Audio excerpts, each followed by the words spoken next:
que en tanto y en cuanto tengan tiempo los vayan revisando si fuera posible. Uno de los primeros textos eh,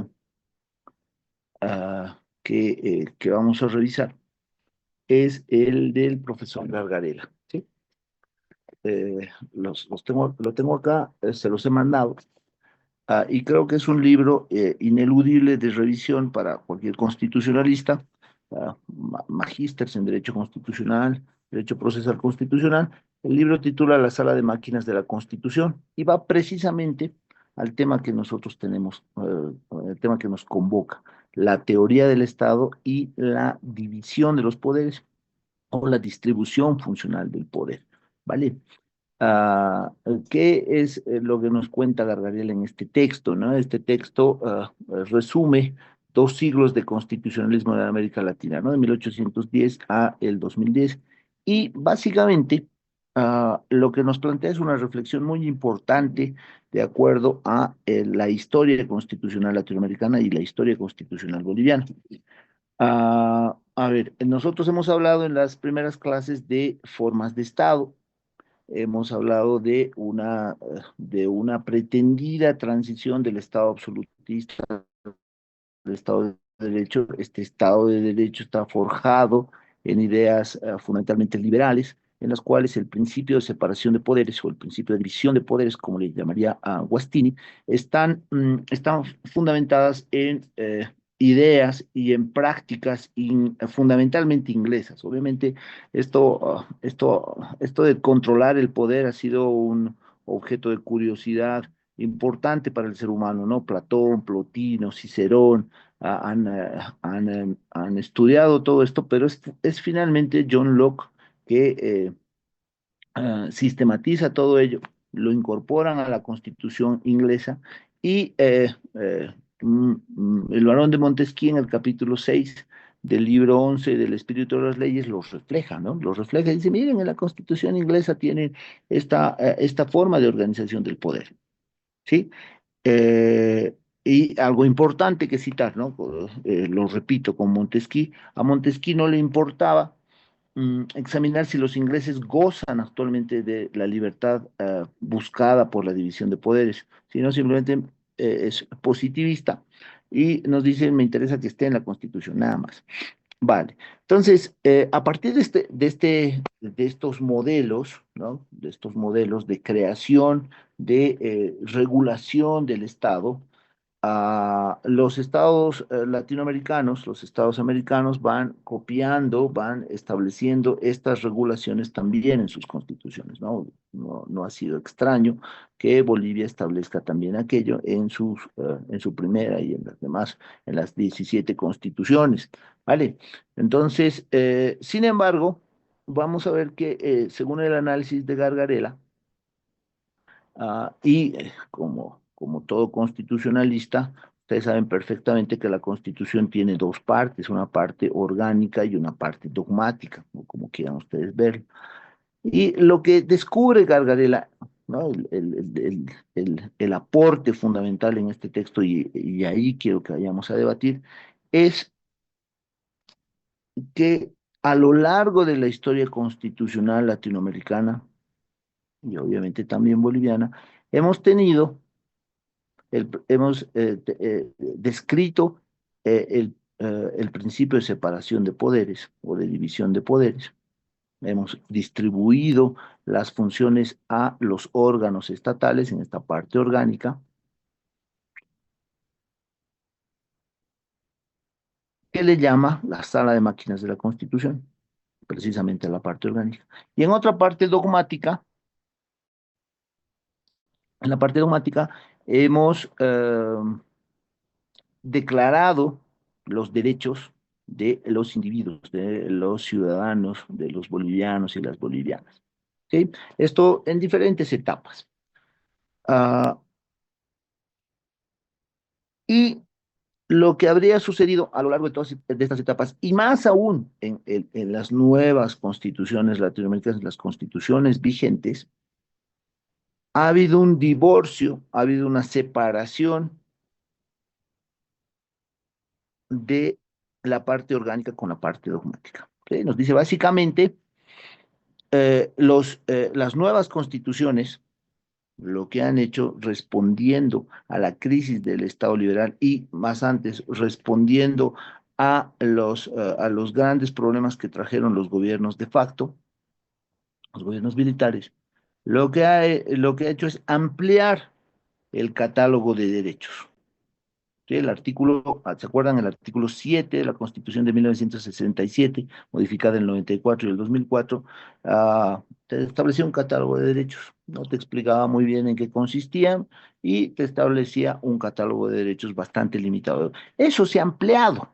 ¿Sí? Se ha ampliado en las constituciones latinoamericanas, se ha ampliado en la constitución boliviana, pero lo que no se ha efectuado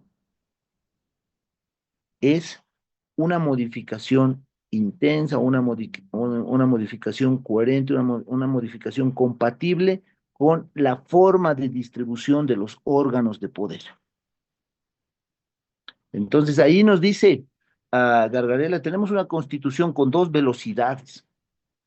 ¿Sí? Una va mucho más rápido, la del reconocimiento de los derechos, y por atrás viene un aparato burocrático estatal, un conjunto de órganos estatales con determinadas funciones que básicamente es el mismo con el que ha iniciado a las vidas republicanas y a la vida independiente los estados latinoamericanos.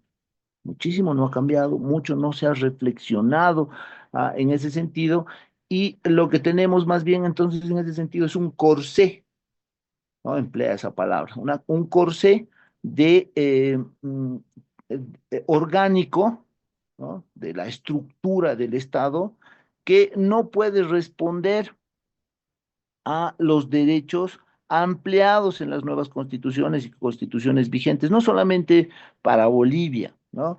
Pasa lo mismo a Ecuador en sus dos constituciones recientes, 98-2008, le pasa a Colombia con la constitución del 91. Sí, entonces nos dice, no hemos realmente, parecería que hemos tenido en las asambleas constituyentes, como la boliviana, dos equipos distintos de trabajo, comisiones o dos tipos de especialistas en las constituciones. Una serie de asesores o de asambleístas, podríamos decir, bastante progresistas, los cuales han reconocido una serie de derechos ampliado serie de derechos se han reconocido conforme al constitucionalismo latinoamericano a derechos pueblos indígenas, conforme a lo que nos dice Pegoraro, ¿no? Un constitucionalismo autóctono, se han reconocido derechos para estos pueblos indígenas, se han tratado de reconocer o de establecer, de establecer derechos ¿no? Que traten de materializar, por ejemplo, elementos como la igualdad, la lucha contra la discriminación, y etcétera, etcétera. Sin embargo, y a pesar de que el modelo, la organización territorial haya sido, por ejemplo, en algunos casos descentralizada o autonómica, como en nuestro caso, vamos a ver que el aparato burocrático, la sala de máquinas que tiene que operar, que tiene que materializar estos derechos, no ha respondido, no responde y no ha respondido y no responderá esta estructura institucional a la ampliación de los derechos. Esto por diversas razones. Una de las razones, por ejemplo, que se va a mencionar es la desinstitucionalidad y la poca materialidad, la escasa materialidad de efectivamente el principio de separación de poderes, del principio de división de poderes, en virtud de los cuales no hay un equilibrio real de los mismos. Hay una crisis de representatividad del legislativo y hay además algo muy preocupante, ¿no? En virtud a esta, a este término que nos emplea, esta labilidad institucional, ¿sí? Debilidad institucional, vamos a ver que no se ha logrado efectivamente construir la institucionalidad estatal latinoamericana y, por supuesto, boliviana. ¿Vale? Entonces, les ruego 30 segundos, por favor.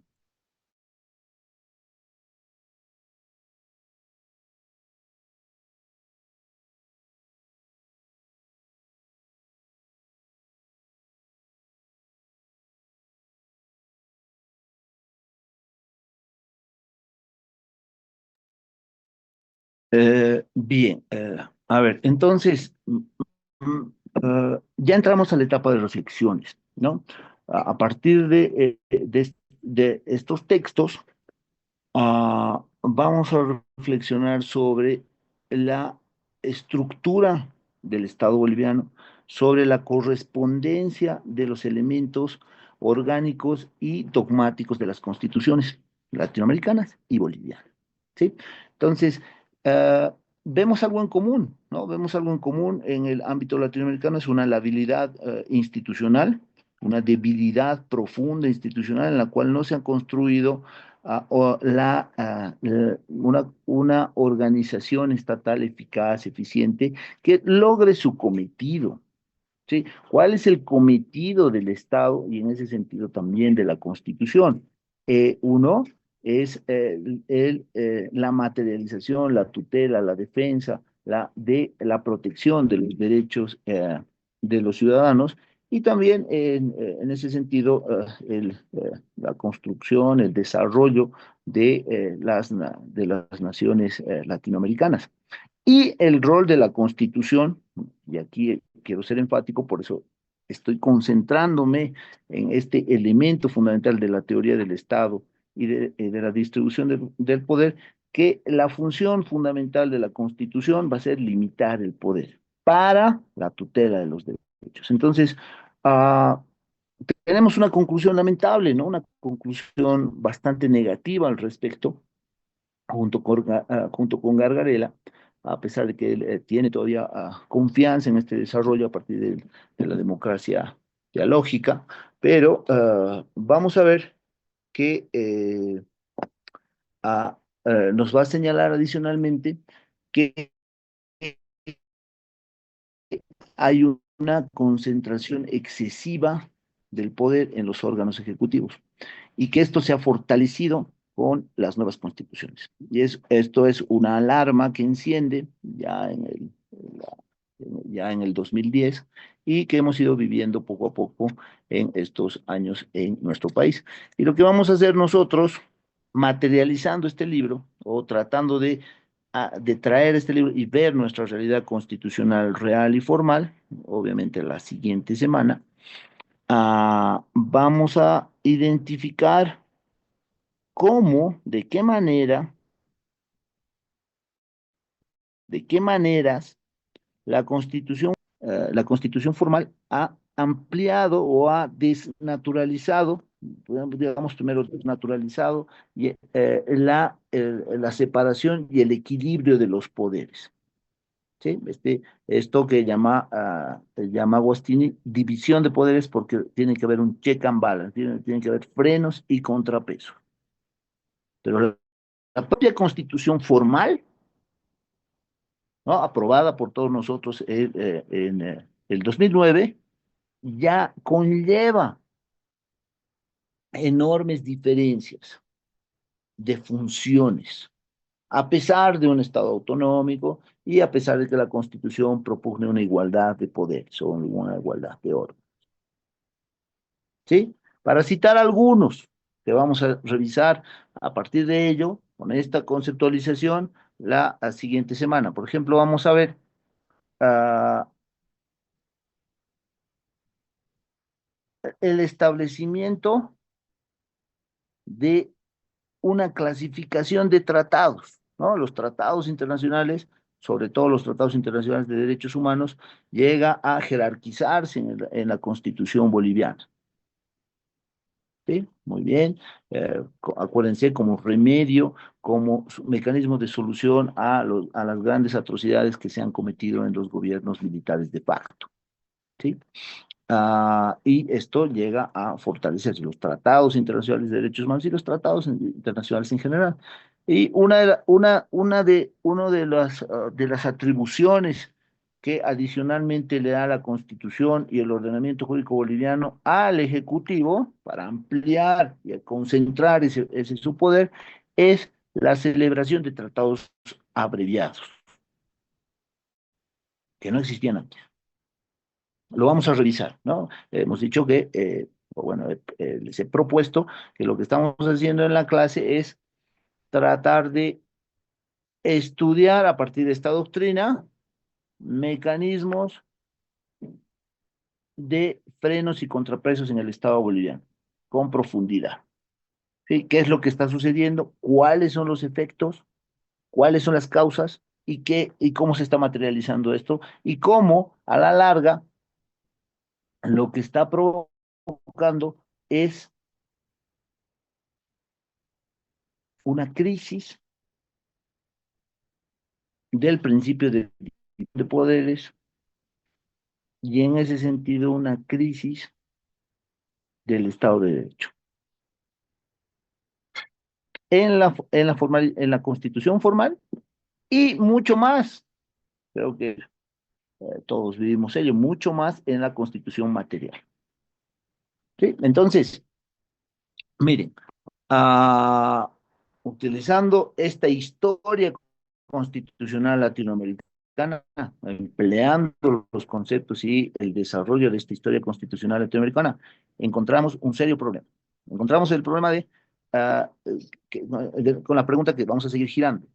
Ah, ah, ah, ¿Somos Estado de Derecho a poderes efectivamente? Es el 12, sí, pero en el desarrollo, perdón, de la Constitución y en la materialidad de la Constitución, parecería que eso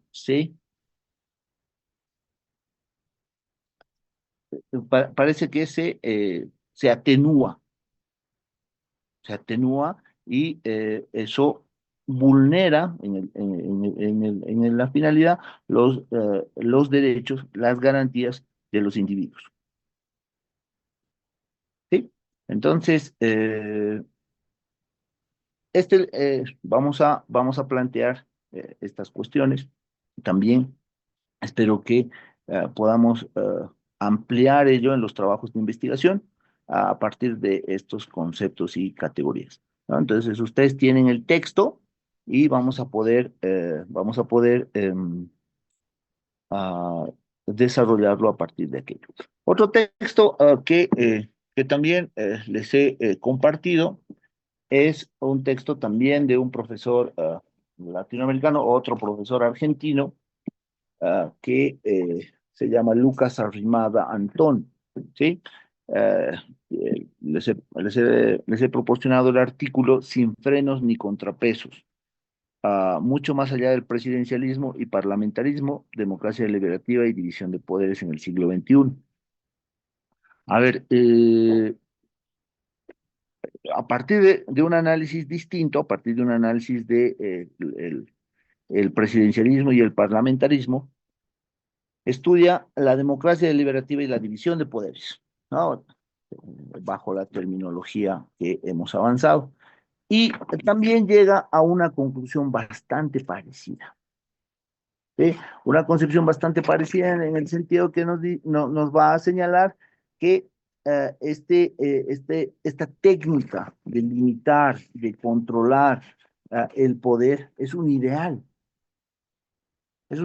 republicano, democrático, igualitario, pero que lamentablemente viene a ser una fantasía.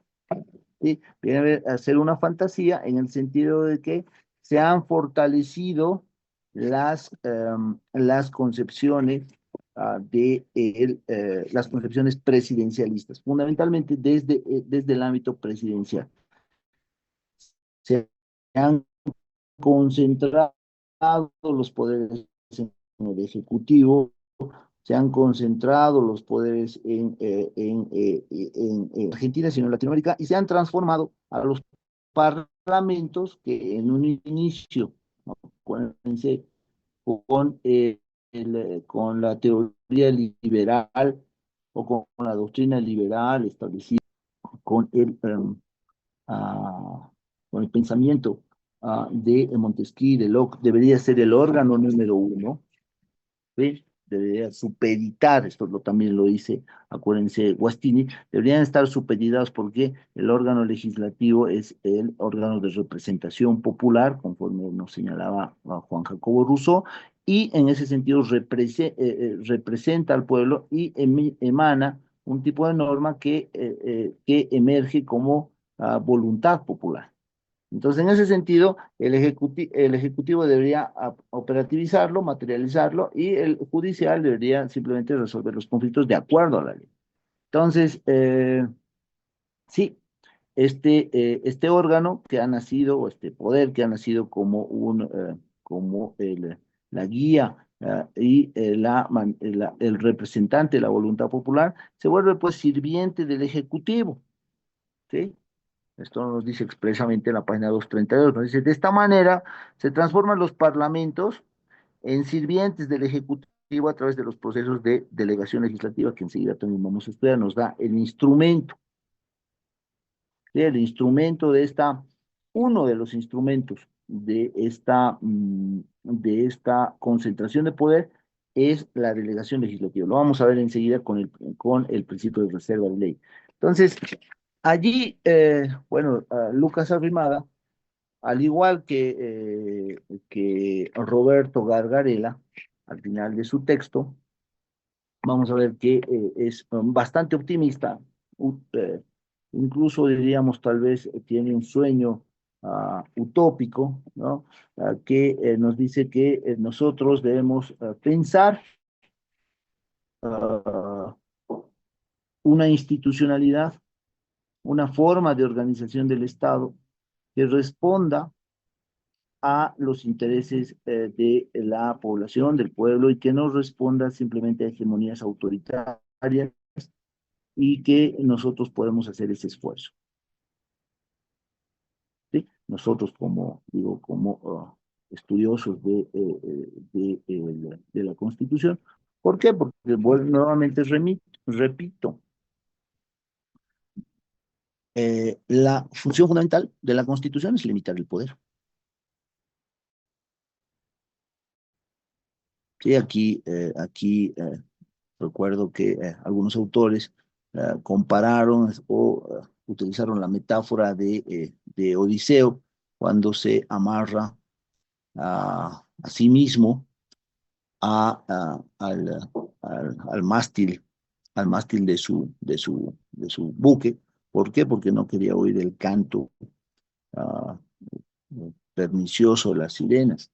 Entonces, la Constitución, ¿no? Es esa atadura para no vulnerar derechos, y la organización del Estado es aquella instrumentalización, aquella materialización, aquella institucionalidad que va a permitir operativizar aquello. Con estos dos primeros diagnósticos, no sé si sean muy escépticos, muy negativos, pero estos dos autores nos están otorgando algunos instrumentos para analizar nuestra Constitución y nuestra realidad.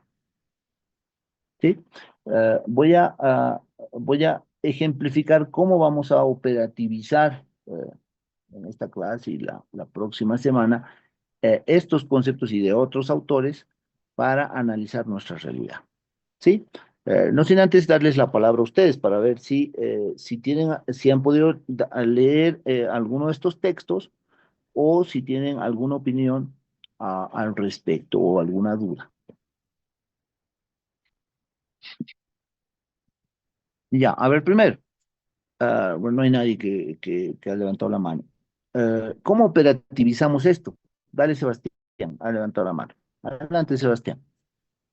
Gracias, doctor. Buenas noches. ¿Me logra escuchar bien? Sí, te logro escuchar. Me voy a poner audífonos, espérame un rato. Eh, Aunque dale, creo que sí te escucho bien. Adelante, Sebastián. Ok, doctor, muchas gracias. El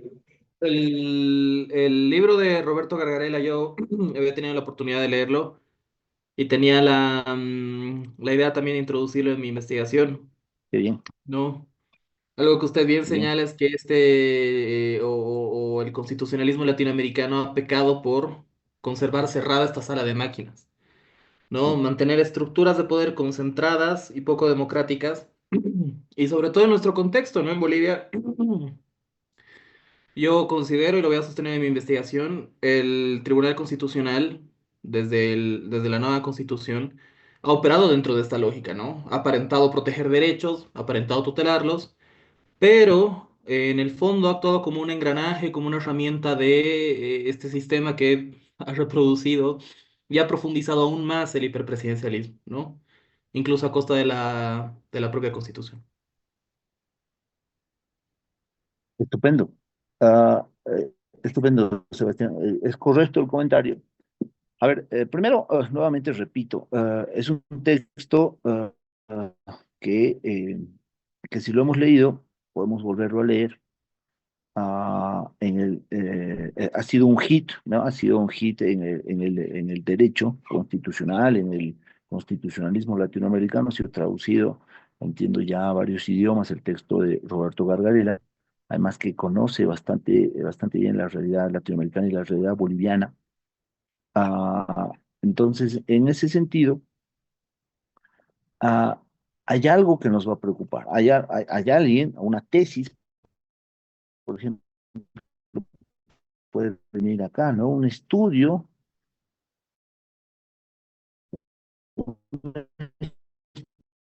de diálogo que puedan existir entre las dos partes de la Constitución, ¿sí? Roberto Gargarella nos dice, no, aquí han habido dos equipos, dos tipos de equipos, ¿no? Uno progre y otro bien conservador, que es el de la estructura del Estado boliviano. No responde uno al otro. Y por eso precisamente, por esta falta de diálogo, emplea la metáfora de que la Constitución es como un barco en el cual el capitán quiere conducir hacia a un determinado norte, pero el motor que es la sala de máquinas, está yendo a otro lado. Entonces no te deja avanzar, por un lado. Por otro lado, también podemos interrelacionar este texto con otro muy interesante de dos profesores americanos, que también les voy a presentar. El libro se llama El costo de los derechos. Acá. El costo de los derechos. Lo han debido escuchar. Ah, Porque además de nosotros descuidar la parte orgánica, lo que nos dice Gargarella, es decir, montar un Estado con una estructura que pueda materializar los derechos proclamados. Además, nos hemos olvidado de que estos derechos que hemos proclamado necesitan financiarse con recursos económicos que no tenemos. ¿Sí? Y ahí básicamente el texto, estos dos profesores, Stephen Holmes y Carl Sandstein, nos dice, todos los derechos, absolutamente todos los derechos proclamados en el ordenamiento jurídico requieren recursos económicos, requieren dinero, requieren plata. Y en ese sentido, si no existe la posibilidad financiera de materializarlos, pues son mera retórica, es un papel, es una constitución formal que no llega a materializarse en la realidad. Entonces ahí podemos ampliar la crítica o el análisis de Gargarella. Está bien, no hemos pensado en la parte estructural, o la hemos descuidado, la hemos repetido. No estamos repitiendo nuevamente la fórmula, ¿no? De Locke, de Montesquieu. Hemos ampliado un órgano más, hay un órgano electoral, nos hemos organizado más en autonomías, tenemos órganos constitucionalizados también, sí, pero no responden o no pueden responder, no pueden operativizar, no pueden materializar, no pueden efectivizar los derechos tan amplios que hemos reconocido en nuestra Constitución. ¿Por qué además? porque además se ha concentrado el poder en un órgano elitista, que es el órgano ejecutivo al que cada vez le hemos otorgado más atribuciones, más funciones, desconociendo al legislativo, al judicial y en este caso al electoral. ¿Vale? Entonces, gracias Sebastián por la opinión. Creo que es importante incorporar estas lecturas, ya sea estemos a favor, veamos eso en nuestra realidad, o no, o estemos en contra y digamos, no, ¿saben qué? Gargarela se equivoca porque hay que rescatar que, no sé, tenemos una institución llamada Defensor del Pueblo y que ha sido incorporada en la reforma del 94 y que efectivamente protege, tutela, vela, guarda los derechos de los individuos, ¿no? Efectivamente, y bueno, sí, una incorporación muy interesante y bla, bla. Bueno, entonces podemos estar en contra de estos autores, obviamente. Vale, vamos a seguir con las participaciones. Ah, Orlando. Adelante, Orlando. ¿Cómo está, doctor? Muy buenas noches. Un gusto volverlo a escuchar en estas clases. Soy su alumno de pregrado. Bueno, de repente hacer algunas aclaraciones muy interesantes respecto a lo que refería Gargarella. Sin duda es uno de los constitucionalistas más reconocidos de estos últimos tiempos. Discípulo, en parte, de lo que es Joseph Raz, incluso de Carlos Santiago Nino.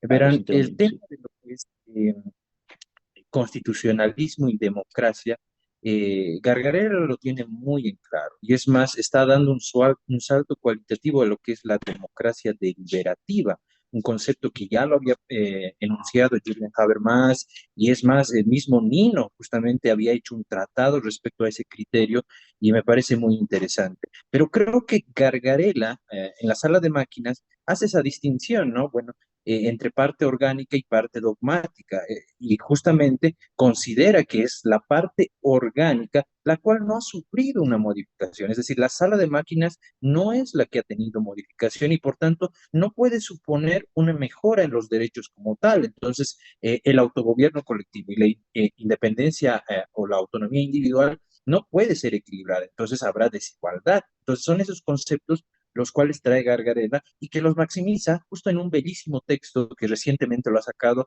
El derecho como conversación entre iguales, que recién nomás lo ha publicado eh, hace el año pasado, si más no me equivoco, con la editorial Siglo XXI. Entonces, en ahí ya introduce estos conceptos, profundizando y un poco más llegando a acertar ciertamente su teoría. Y hay un punto muy interesante, justamente, y es algo, es algo bien, bien contradictorio, ¿no, doctor? Justamente el hecho de que considere constitución y democracia como algo realmente distinto, pese que eso lo conocemos como algo bien, bien similar. Es decir, nosotros tenemos un constitucionalismo democrático, incluso se puede llegar a decir.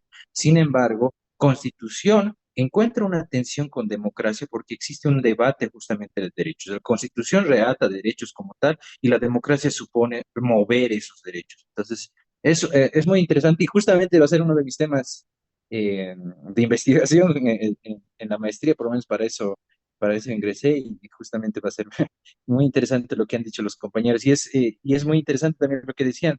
En realidad, ese texto de Ulises es de Ulises y las sirenas, de un profesor llamado John Elsner, ¿no es verdad? El cual había planteado esa palabra, Ulises atado y Ulises desatado. Entonces, justamente Cass Sustained, Joel Elsner, justamente decían que la autocensura es parte también de la democracia, es decir, no es solamente hablar y hablar y hablar y hablar, es más, hay cosas que realmente merecen callar, y eso para generar un fin mucho mejor.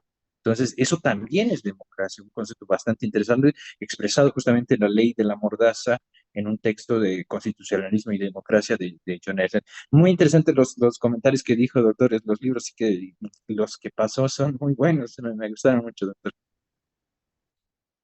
Qué bueno, Orlando, que te haya gustado.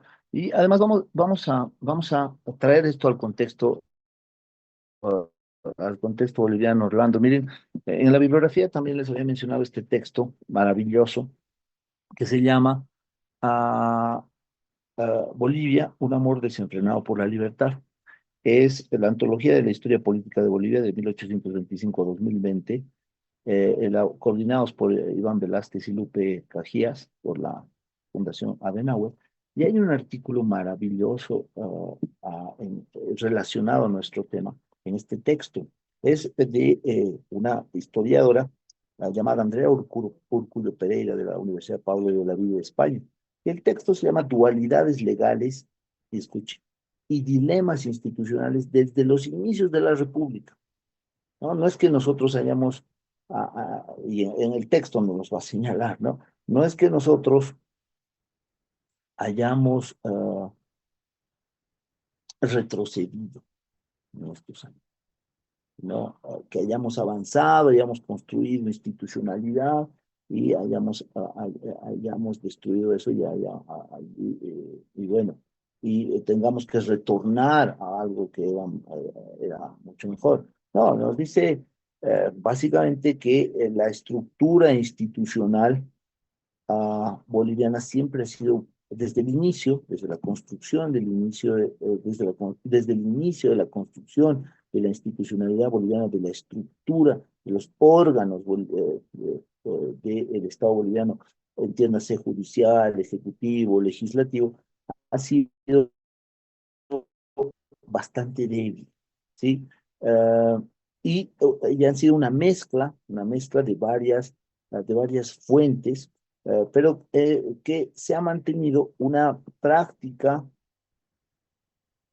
lamentable de la falta de cumplimiento de la norma, ¿no? Del no reconocimiento de la norma en general y de cumplimiento de la norma en general. Algo que nos va a decir también, no sé, H.C. Mansilla, algo que nos dice, nuevamente vamos a citar, como lo ha hecho Orlando, a Carlos Santiago Niño, a Flavio Machicado Saravia.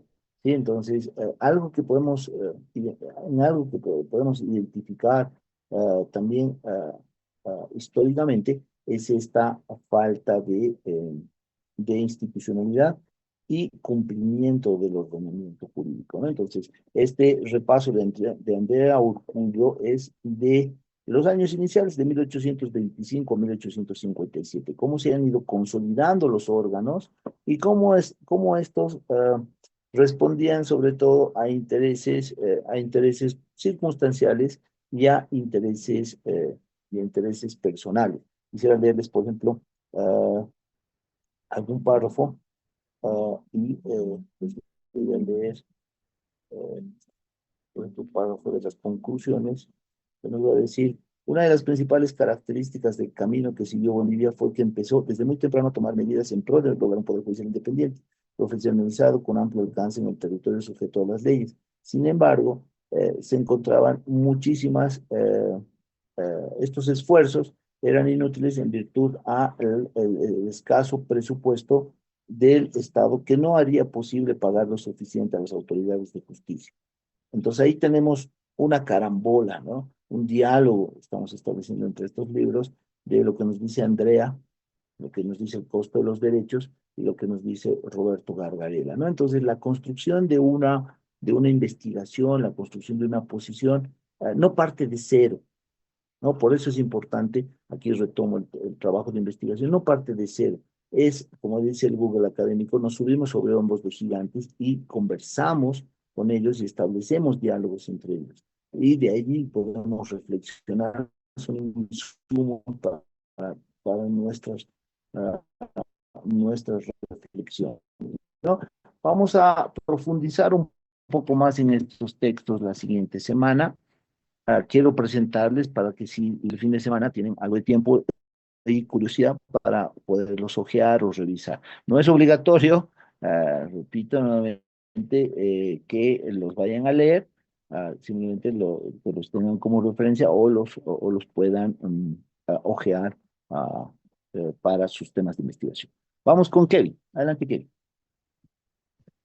Buenas noches, doctor. Bueno, mire, todos estos días estaba escuchando de Guastini y entonces me llamó de sobremanera ese libro.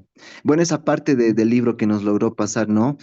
Es interesante cómo aborda Guastini desde una perspectiva más crítica, la separación de poder, ¿no? Que nos decía Montesquieu en 1748, ¿no? Es importante porque pude entender cómo es esto de check and balance. Lo que nos dice, como de las palabras de Guastini, solo el poder frena el poder, ¿no? Entonces, desde este punto de vista, es importante ver cómo generar que cada uno de los poderes, en nuestro caso órganos, cada uno de estos poderes pueda contraponerse a otros. Y la parte que más me llamó la atención fue donde nos dice, ¿no? Que se debe precisar que el poder político que nos dice que se distribuye solo va a incluir al poder legislativo y al ejecutivo, pero es como que excluye al judicial, porque el judicial solo se encarga de la verificación de la violación de las leyes, ¿no? Entonces ahí nos da ciertos estatutos, ciertos parámetros para que cada uno de estos poderes, en nuestro caso órganos, puedan generar este check and balance, este freno y contrapeso, para que cada uno de ellos pueda disponer el control y también que la influencia entre cada uno de estos sea recíproco, es decir, que cada acción de cada uno de estos pueda ser controlado por el otro, ¿no? Bastante interesante el libro de Guastini y voy a tomarme el tiempo también para leer los otros libros que mencionó. Eso podría, no sé, participar quizás, doctor. Muchas gracias. Muy bien, Kevin, gracias. Y recomendarte, ¿no? El texto, no lo he encontrado en digital, en los catálogos en línea que tengo, pero voy a tratar de encontrarlo. Hay un libro de Derecho Constitucional, Lecciones de Derecho Constitucional de Ricardo Agostini, en el cual tiene un capítulo sobre los poderes de Estado, de los poderes del Estado. Entonces sería muy interesante utilizarlo como texto o como manual. Tal vez alguno de ustedes lo tiene en digital, podría compartirlo en su grupo de WhatsApp. Y si no, yo en cualquier momento te lo puedo dejar en alguna fotocopiadora que tú me indiques, suponemos. Te lo puedo prestar. ¿Ya? A ver, algo que hay que reconocer de Guastini es su potencia analítica, ¿no? Su potencia de distinguir diferentes conceptos, ¿no?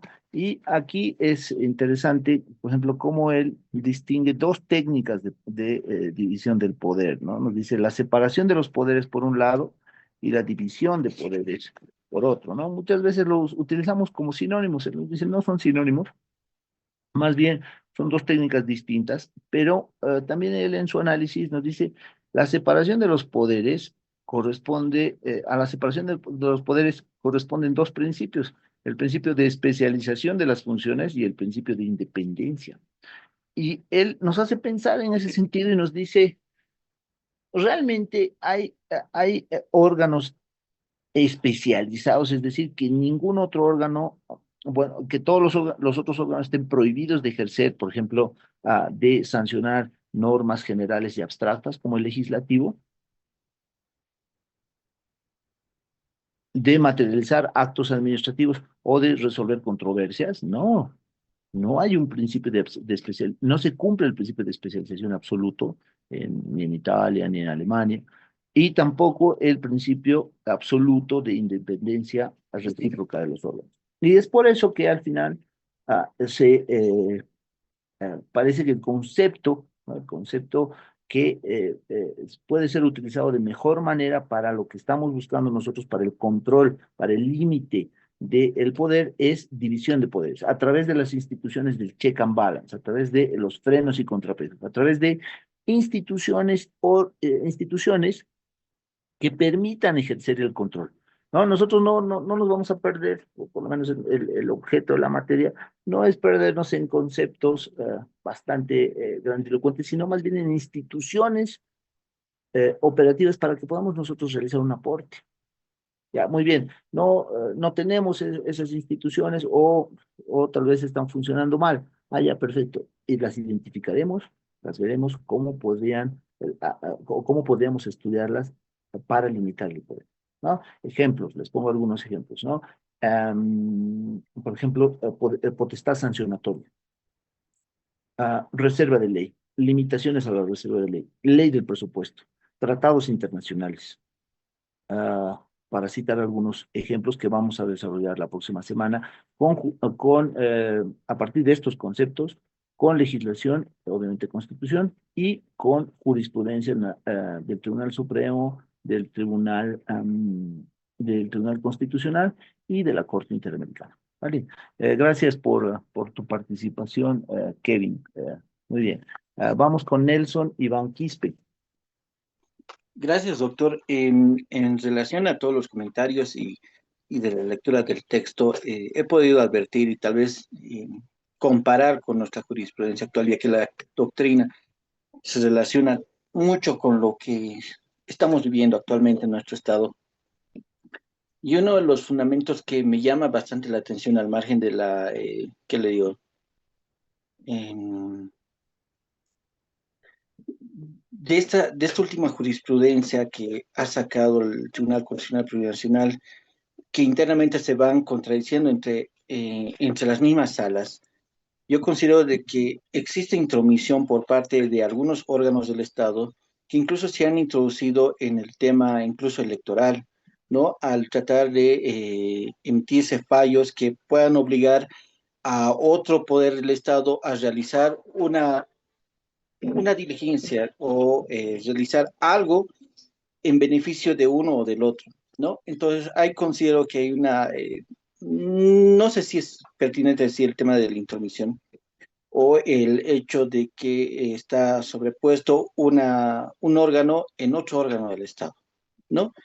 Eh, Ahí recae un tema bastante polémico y de bastante discusión, pero sí creo que es pertinente poder estos temas en mesa para poder analizarlo con la Sí. jurisprudencia, doctrina que tenemos. Únicamente eso, doctor, gracias.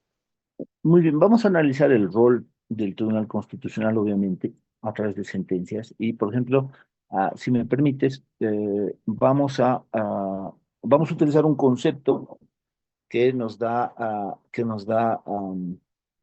Lucas Arrimada, que nos dice, se está utilizando la delegación para llenar de facultades al Ejecutivo. El Ejecutivo se está arrogando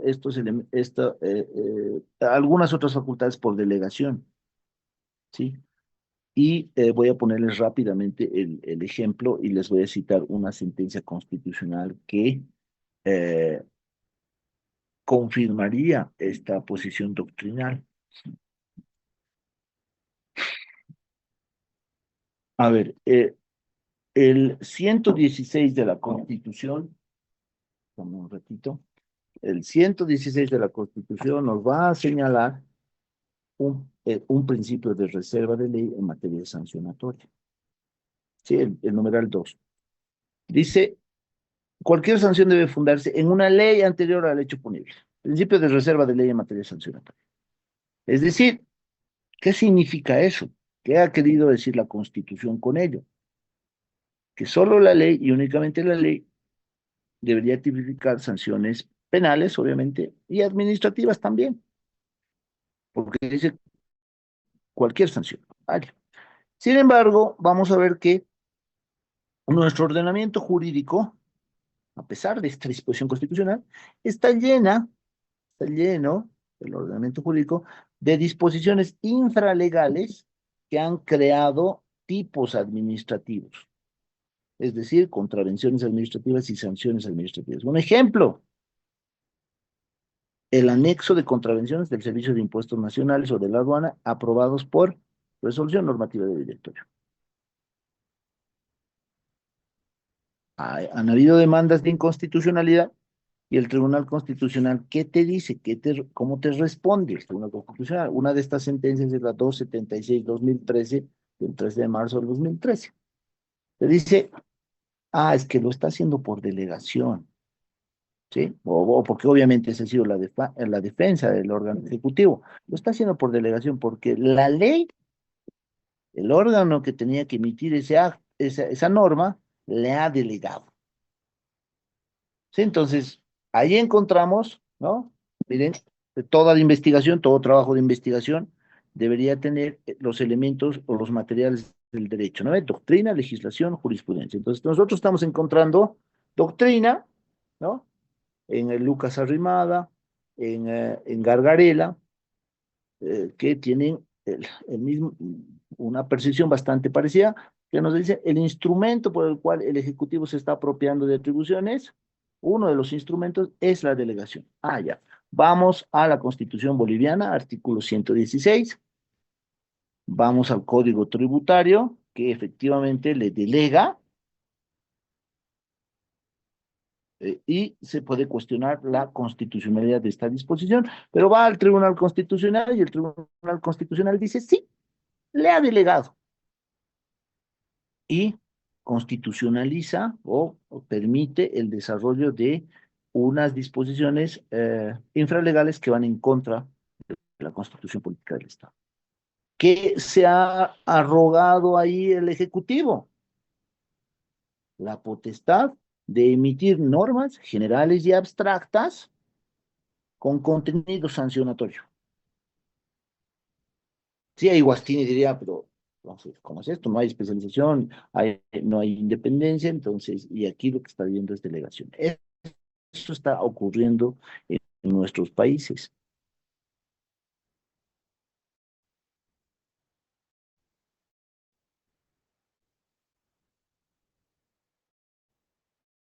¿Sí? Entonces, esta delegación y este principio de reserva de ley en materia sancionatoria, aquí, por ejemplo, me gustaría, no vamos a alcanzar hoy, si pueden leer, además, una sentencia de la Corte Interamericana de Derechos Humanos, para esto era precisamente la sentencia Ricardo Baena versus Panamá.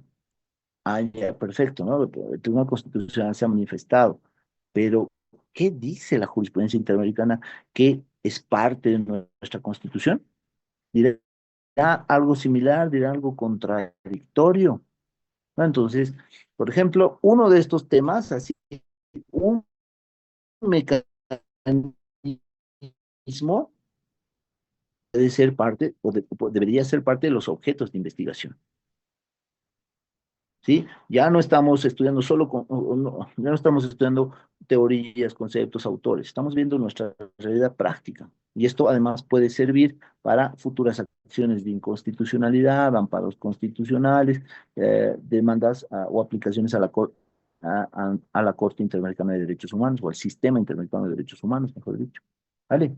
Entonces, gracias por tu participación, Nelson. Entonces, lo que estamos tratando de hacer es ver la construcción, ¿no? Nuevamente repito, no solamente doctrina, no solamente legislación, no solamente jurisprudencia. Los tres elementos del derecho, los tres materiales del derecho entran en investigación incluso en cada subtítulo de nuestras investigaciones. ¿No? No estoy hablando solamente de nuestra pequeña investigación, claro que es más informal, es más pequeña, pero estamos hablando ya de una investigación más seria como una tesis, por ejemplo. No se olviden de ello, ¿vale? Listo, gracias. Nelson, vamos con Iván. ¿Cómo está, profesor? Buenas noches. Eh, Hay algo en lo que sí había coincidido con Sebastián, y es cierto, es referido constantemente este hiperpresidencialismo que hace día referencia, Sí. pero esto es tomado de Carlos Nino.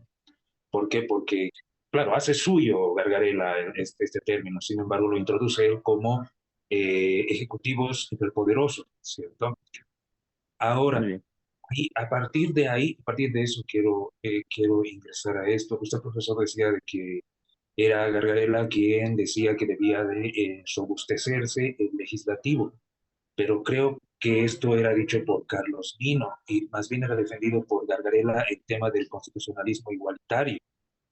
Ujú. Entonces, ahí al hablar de constitucionalismo igualitario, inclusive se ha centrado tanto más, creo, en ¿qué hemos dicho? En la representación en el legislativo, centrándose en la persona bueno, en el sujeto que va a ser objeto de derechos, el ciudadano, poniéndolo en el centro.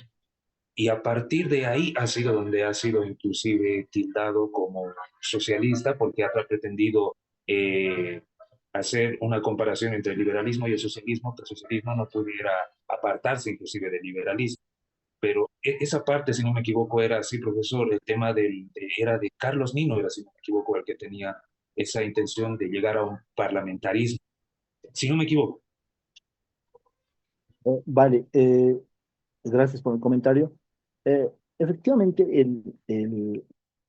para Roberto Gargalena en el texto, y lo leo, dice, el problema político en cuestión no se limita obviamente a la existencia de un incontrolado Ejecutivo Nacional, es a través de efectivamente el diálogo, un diálogo entre iguales, un largo camino hacia el igualitarismo, es construir, desarrollar una institucionalidad que permite este diálogo. Y entonces, parte de esa institucionalidad, tal vez tomada de Nino, es también la construcción o el reforzamiento de un órgano deliberativo, ¿sí? Y que en este sentido haya un diálogo entre poderes, ¿sí? Ah, además,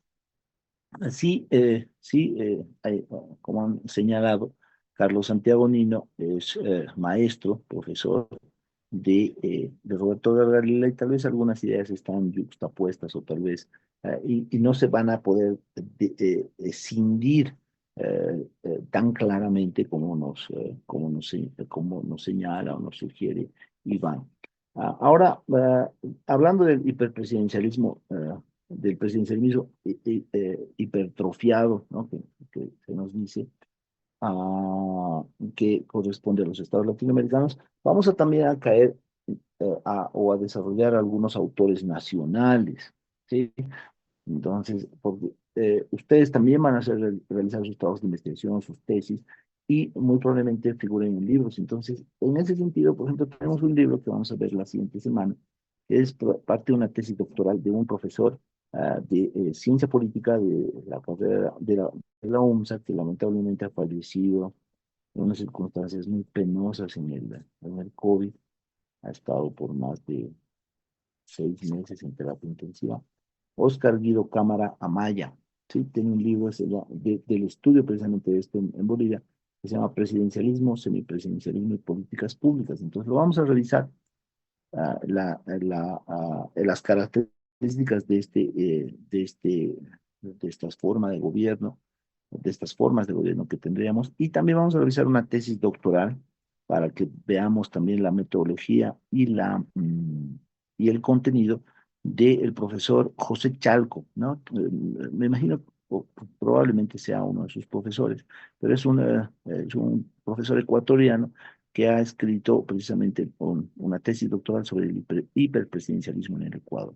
¿Sí? Entonces son temas que vamos a ir tomando y como ven, por la transversalidad de estos temas, de estos conceptos, pueden calzar perfectamente en investigaciones propiamente dichas o en diferentes investigaciones, ¿no? Porque va a estar el tema de la división de los poderes, o el tema de frenos y contrapesos, o el tema de la distribución de los órganos, de las funciones, de los límites del poder, están en general en todo el constitucionalismo. Ese es el corazón, la médula del constitucionalismo. Vamos con Scarlett y después con Micaela. Hola, Scarlett. Doctor, buenas noches. Doctor, quisiera, si es posible, si se pudiera ahondar un poco, explicar un poco más sobre dos puntos que mencionó. Uno, el tema de, según Guastini, el principio de división o separación de poderes.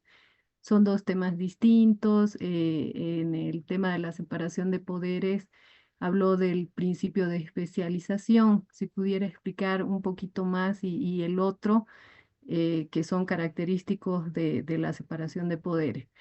Y luego sobre el tema que mencionó de el fallo de Ricardo Varela versus Panamá, eh, un poquito más para entender ese tema de delegación, es para ahondar un poco al respecto. Sí.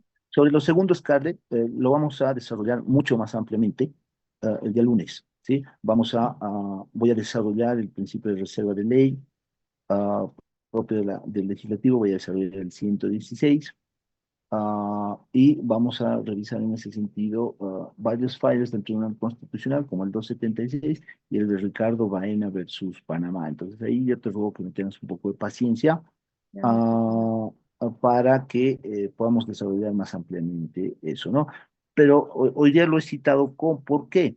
¿Cómo lo he citado? Lo he citado porque es un ejemplo de cómo podemos manejar estas ideas de la doctrina, ¿no? Y agarrar un concepto del cual nos señala Lucas Arrimada, nos está diciendo, a través de la delegación, los órganos ejecutivos se están apropiando de más facultades.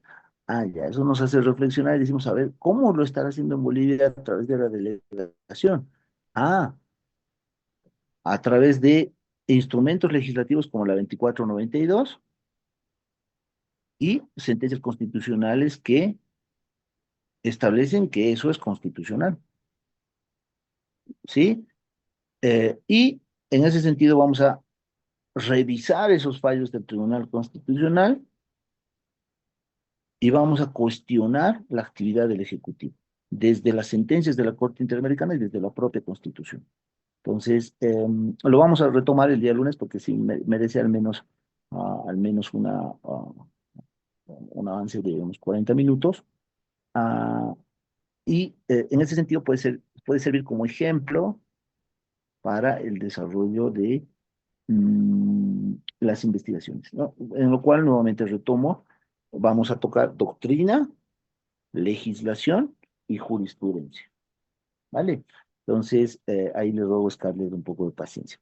Sí, gracias. En el en el primer punto, tú lo dices claramente, ¿no? Ya lo habíamos mencionado, son dos técnicas que buscan la libertad de los ciudadanos, es decir, que se, que se evite el despotismo y se garantice la libertad de los ciudadanos. Ahí coincide Guastini, coincide en su introducción con el espíritu de las leyes, ¿no? Nos dice um, el propósito de la división de la división de poderes, nos dice, es el resguardo de la libertad. ¿Sí? Dice, no me propongo examinar aquí si los ingleses gozan de esa libertad. Me basta considerar que la tienen establecida en sus leyes. ¿Para qué, para qué existe eso según lo que nos señala el barón de Montesquieu? Para garantizar, para cuidar, para proteger la libertad, ¿no? Lo mismo nos dice Guastini, podemos encontrar una coincidencia ahí, y ese es el propósito de la Constitución y del ordenamiento jurídico en general. Y nos dice estas dos técnicas las vamos a diferenciar. La técnica de la división del poder corresponde al check and balance, a los frenos y contrapesos. ¿Sí? Y, sin embargo, la separación de los poderes corresponde a otros dos principios. El principio de especialización de funciones y el principio de independencia de los órganos. Y ahí nos dice, cuando nos explica en la página 304, nos dice, van a haber reglas para para la especialización y para la independencia.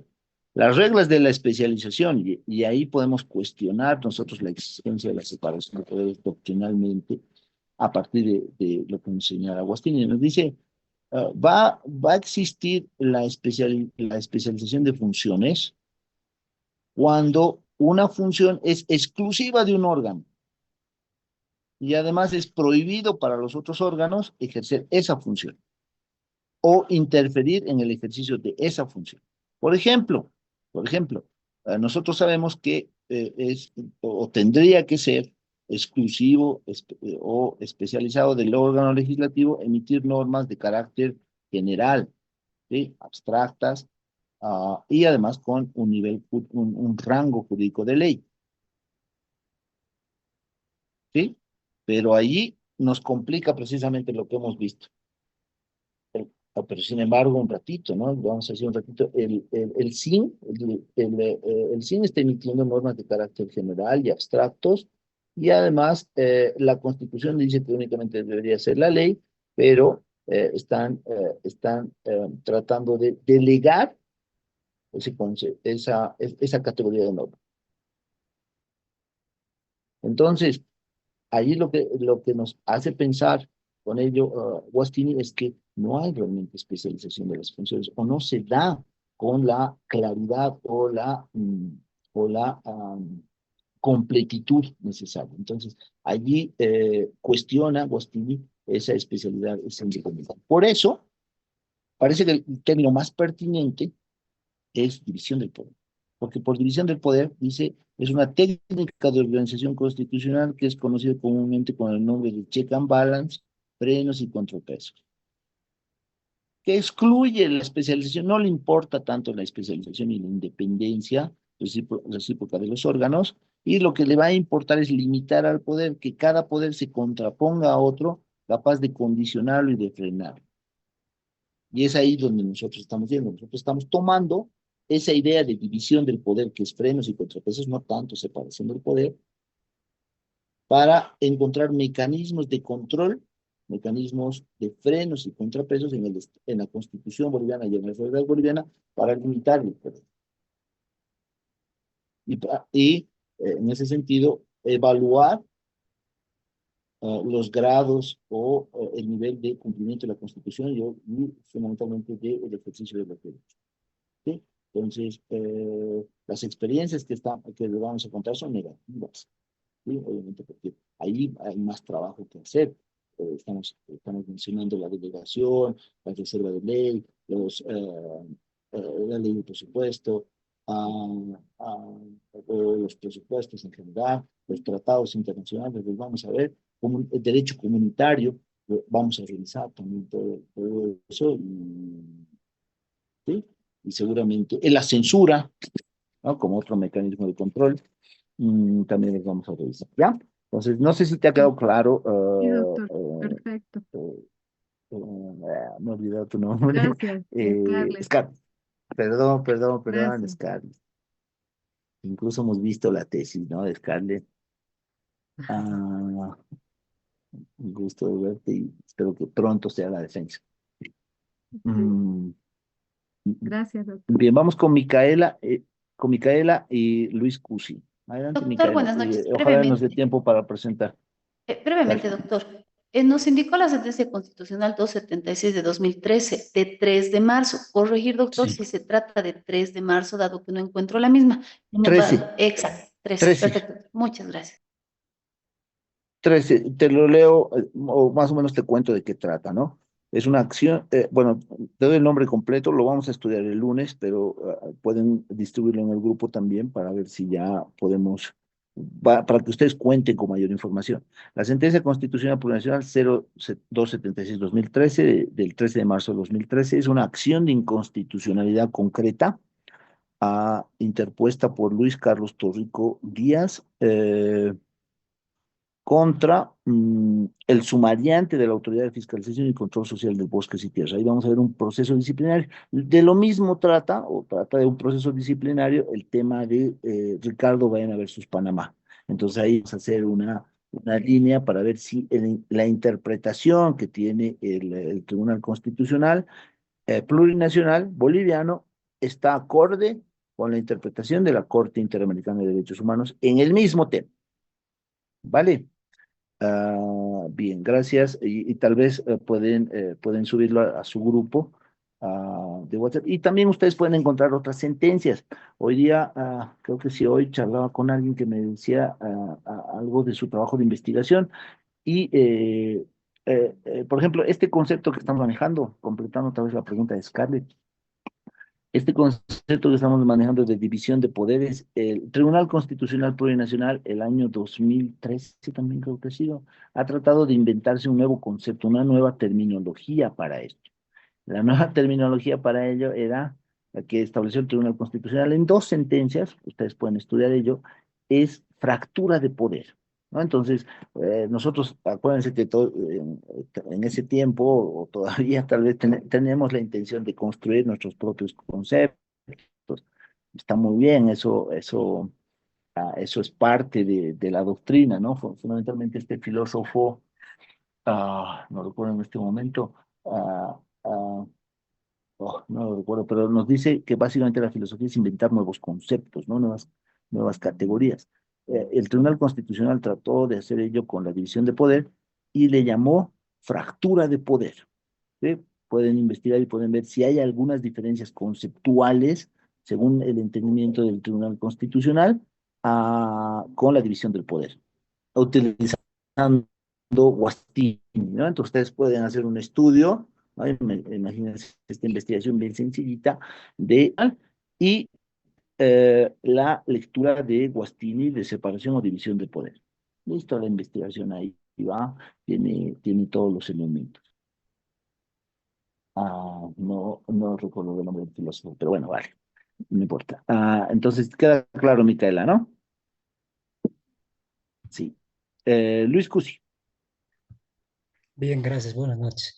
Bueno, un análisis crítico de lo que se está tratando propiamente, el artículo 12 de la Constitución reza, el Estado se organiza y estructura su poder público a través de los órganos legislativo, ejecutivo, judicial.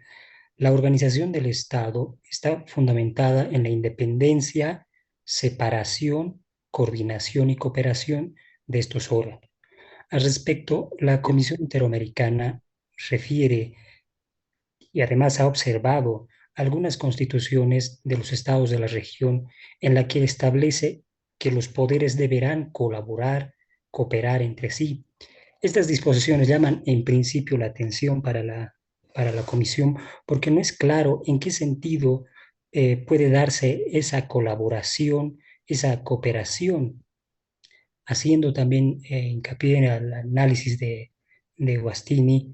Usted va a poder observar ahí que habla el artículo 12 habla de separación, ¿no es cierto? Yo en todo caso yo creería que nuestra constitución es una hibridización, ¿no? Porque haciendo la lectura, Guastini habla de vetar algunas normas en la separación de poderes y está prohibida en la división, dicen, ¿no?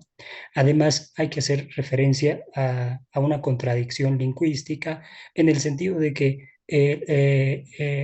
Guastini habla de la independencia como, como, em, como dos órganos que pueden decir recíprocamente independientes cuando cada uno de estos está libre de cualquier interferencia, dice, porque parte de otro es su formación, funcionamiento y su duración.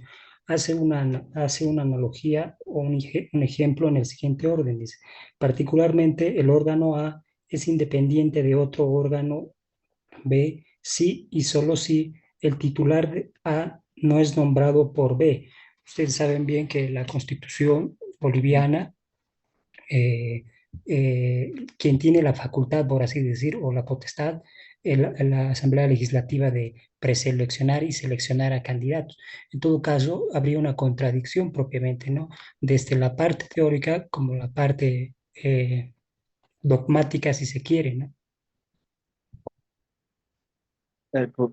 Muy bien, gracias, Luis. El filósofo que quería mencionar es Gilles Deleuze. Sobre lo que tú decías, eh, un término extrañado en el artículo 12 es el de control, ¿sí? Porque parecería que los términos, las facultades o los fundamentos de la organización del Estado parecerían en ese sentido que no corresponden a el check and balance, al control o a la fiscalización que debe ejercer un control, un órgano sobre el otro. Entonces, en ese sentido, a mí el término, la ausencia de este término me extraña un poco más. Y efectivamente, como tú señalas, Luis, la Corte Interamericana de Derechos Humanos, ah, eh, la Comisión, perdón, el sistema interamericano, tanto la Comisión como la Corte, han entrado a evaluar en algunas sentencias estas facultades, ¿no? Las vamos a revisar, creo yo, solamente en el caso de Ricardo Baena versus Panamá, ¿no? Si ustedes quieren evaluar otras sentencias o informes de la Comisión o de la Corte, pueden hacerlo perfectamente en sus participaciones o en sus trabajos de investigación, ¿vale? ¿Algo más que quería mencionar? No, nada más. Gracias, Luis, muy amable por tu participación. Bien, ya va siendo hora. Sé que uno de los compromisos que me ha señalado, uno de los acuerdos que me ha señalado el representante, Luis Alejandro, es que nos vamos a quedar para unos minutos, media hora adicional en las clases para recuperar un poco esto de la sensación de pérdida en las dos primeras clases. Entonces, yo les ruego que esto podamos hacerlo la siguiente semana, toda la siguiente semana. Ah, y ya, ¿no? Hoy día, no, obligación familiar. Y no quiero irme sin antes presentarle otro libro maravilloso para introducirles y discutir esto la siguiente semana.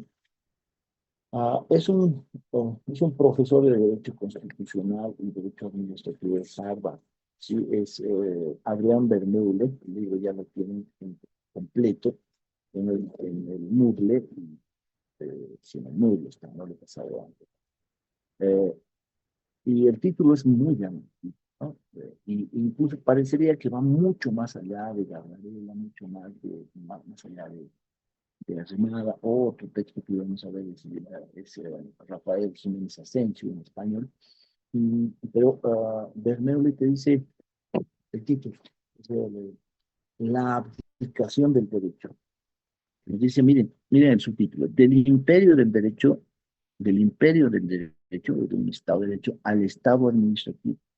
Básicamente, ya con el título, ah, nos está diciendo, miren, la coyuntura actual, un texto de 2018, y creo que mucho más ahora con Trump, la coyuntura actual en Estados Unidos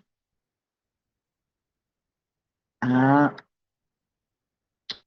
construido una realidad en la cual la división de poderes ya básicamente no es aplicable y no deja de ser una ficción o un concepto metafísico o un concepto de idolatría.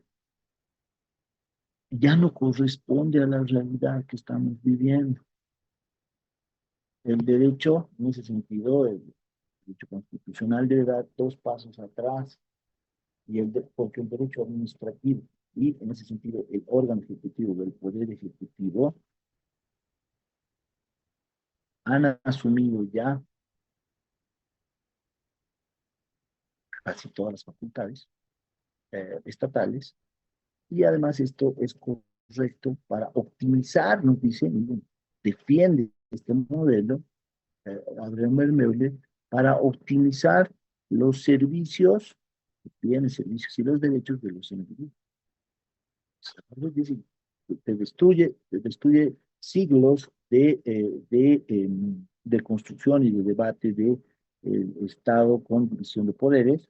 Y si no, ya la disciplina que reina es el derecho administrativo, ya no es el constitucional, siquiera, es el administrativo, y además ya no hay división de poderes, no existe operativamente. Y deberíamos, en ese sentido, hablar de la aplicación del derecho y ya no deberíamos hablar de la división de poderes. Esto, además, nuevamente nos vuelve a mencionar un concepto instrumental. El concepto instrumental, nuevamente, es la delegación. Sí, entonces parece importante. Tal vez no sé si ustedes lo han estudiado, lo han reflexionado, lo han visto antes, de la importancia de la delegación. Y ya tenemos un caso, tenemos jurisprudencia, lo vamos a evaluar a través de todos estos otros. Finalmente, ya para ir terminando, porque ya son 9, vamos a también la próxima semana revisar ya con mayor profundidad, hoy día una presentación de los textos que ustedes ya tienen para leerlos, y vamos a tratar de profundizar con casos, no tanto si es posible, un poco con la doctrina de cada uno de ellos. Pero me interesan muchísimo más los casos, ¿no? Cómo evaluar todo esto en nuestra realidad. Dotarnos de instrumentos para que podamos reflexionar nuestra realidad. Y el último texto que vamos a revisar es el de Rafael Jiménez Asensio, ¿no? Tiene un libro maravilloso que se llama Los frenos del poder. Ya, ahí calza con Guastini, frenos del poder. ¿Cuáles son los frenos del poder en España? Y tiene un subtítulo final encantador que se llama España, un país sin frenos. Entonces, y ahí nos vamos a dar cuenta, oye, esto que estamos viviendo, esta relevancia de los ejecutivos, no solamente pasa acá en Latinoamérica, sino también está pasando en Europa, está pasando en Estados Unidos. Tal vez es una especie incluso de instrumentalización de empresas multinacionales. ¿Qué está pasando con los legislativos? Vamos a revisar su falta de legitimidad y de representatividad. Y también, finalmente, vamos a ver los judiciales, ¿no? Vamos a ver un texto con los judiciales de Eduardo López Medina, defensor colombiana, un texto de derecho de los jueces. ¿Sí? Bien, entonces, con esto habíamos terminado la clase. Hemos hecho la presentación de algunos textos, de la dinámica, de la metodología que vamos a ir empleando. Espero que les haya generado curiosidad algún texto. Vayan, revísenlo, léanlo, vayan armando su investigación en torno de ello. Ya les he pasado la estructura de las investigaciones también. Y ya está, y nos vemos el día lunes. No sé si hay alguien, también yo estoy muy atento a las observaciones, quejas, sugerencias, reclamos que puedan tener. Hemos visto que este diálogo precisamente es productivo. Espero que esté siendo productivo y ustedes estén satisfechos con ello. Y si no, me lo pueden mencionar en otros minutos que quedan. Espero que su reunión también haya sido bastante productiva, amistosa y fraternal, con compañeros de curso. ¿Hay alguna cuestión? Nada. Micaela tiene levantada la mano, pero creo que es de la anterior participación. Así es, Vale, doctor. acuérdense que es importante asistir, participar. Así, la asistencia ya no la estoy controlando por la cantidad de personas y me van a pasar un reporte de sistemas. Y las participaciones sí las vamos registrando. ¿Vale? Un gusto verlos, que tengan un buen fin de semana. Espero que se diviertan con las lecturas.